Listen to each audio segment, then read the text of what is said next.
কোটা সংস্কারের দাবিতে আন্দোলনকারী শিক্ষার্থীদের সর্বাত্মক অবরোধ কর্মসূচিকে কেন্দ্র করে গতকাল বৃহস্পতিবার ঢাকাসহ সারা দেশ প্রায় অচল হয়ে পড়ে।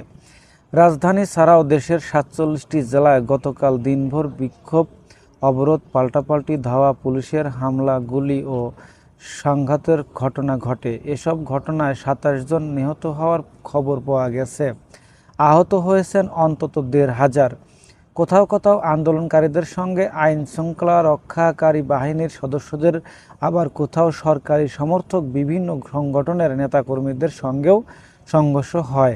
দেশের সব বিশ্ববিদ্যালয় বন্ধ ঘোষণার পরেও বুধবার রাতে নতুন কর্মসূচি ঘোষণা করেন শিক্ষার্থীরা। শিক্ষার্থীদের শান্তিপূর্ণ আন্দোলনে পুলিশ, বিজিবি, র্যাব ও সমেটের ন্যাক্কারজনক হামলার খুনের প্রতিবাদ, খুনিদের বিচার, সন্ত্রাসমুক্ত ক্যাম্পাস নিশ্চিত করা এবং কোটা ব্যবস্থার যৌক্তিক সংস্কারের দাবিতে বৃহস্পতিবার কমপ্লিট শাটডাউন, সর্বাত্মক অবরোধ কর্মসূচি ঘোষণা করেন তারা।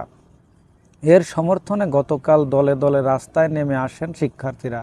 কোটা সংস্কারের দাবিতে এবার আন্দোলন শুরু হয় গত ৫ জুন। বিরতি দিয়ে জুন মাসে বিভিন্ন কর্মসূচি পালন করেন শিক্ষার্থীরা। এরপর টানা আন্দোলন শুরু হয় ১ জুলাই। এটি চলে মূলত বিভিন্ন বিশ্ববিদ্যালয়ের ক্যাম্পাসে। গত সোমবার ঢাকা বিশ্ববিদ্যালয় শিক্ষার্থীদের উপর ছাত্রলীগের হামলার পর মঙ্গলবার সারা দেশ ছড়িয়ে পড়ে আন্দোলন।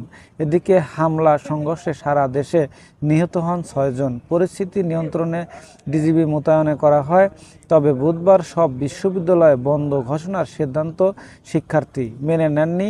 এর আগে মঙ্গলবার সব স্কুল, কলেজ, মাদ্রাসা ও কারিগরি শিক্ষা প্রতিষ্ঠান বন্ধ ঘোষণা করেন সরকার। বন্ধ করা হয় সিটি কর্পোরেশন এলাকার প্রাথমিক বিশ্ববিদ্যালয়ও। গতকাল মহাসড়ক অবরোধের সময় সংঘর্ষে ভীতি ছড়িয়ে পড়ে সাধারণ মানুষের মধ্যে। কাঁদানে গ্যাসের সেল, সাউন্ড গ্রেনেড, গুলির শব্দে আতঙ্কিত হয়ে পড়ে রাজধানীর মানুষ। বিভিন্ন এলাকায় সরকারি স্থাপনা ভাঙচুর, পরিবহনে অগ্নিকাণ্ডের ঘটনাও ঘটে। ঢাকার সড়কে সকালের দিকে কিছু পরিবহন থাকলেও দুপুরের পর ফাঁকা হতে থাকে সব সড়ক। ঢাকার বাইরেও বিভিন্ন এলাকায় উত্তেজনা ছড়িয়ে পড়ে রাত ১১টায়। এ প্রতিবেদনে লেখার সময়ও রাজধানীর বিভিন্ন স্থানে সংঘর্ষ চলছিল। গতকাল সারা দেশে নিহতদের অনেকে শিক্ষার্থী, তাদের শরীরে গুলি চিহ্ন এবং কারো কারো মাথায় আঘাতের চিহ্ন পাওয়া গেছে। যাত্রাবাড়ির কাজলা এলাকায় মারা গেছেন একজন সাংবাদিক। একই এলাকায় মারা গেছেন আরও ৫ জন। ঢাকা রেসিডেন্সিয়াল মডেল কলেজের একাদশ শ্রেণীর একজন শিক্ষার্থী গুলির আঘাতে মারা গেছে ধানমন্ডি এলাকায়।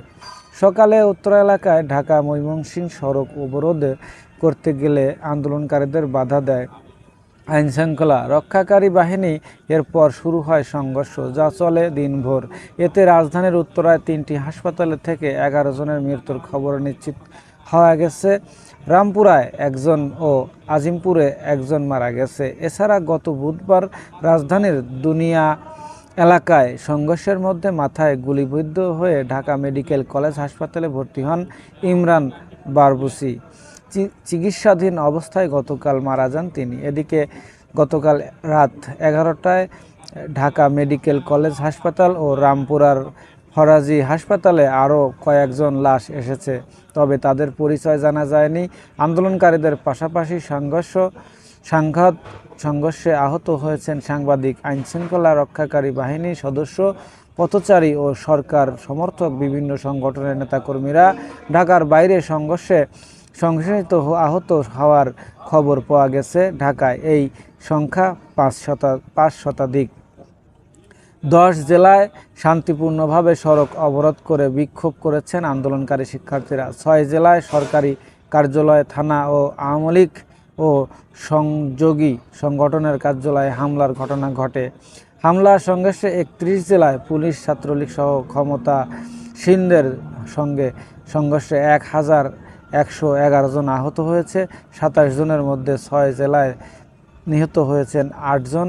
এছাড়া ২৪৭ জনকে আটকের খবর পাওয়া গেছে।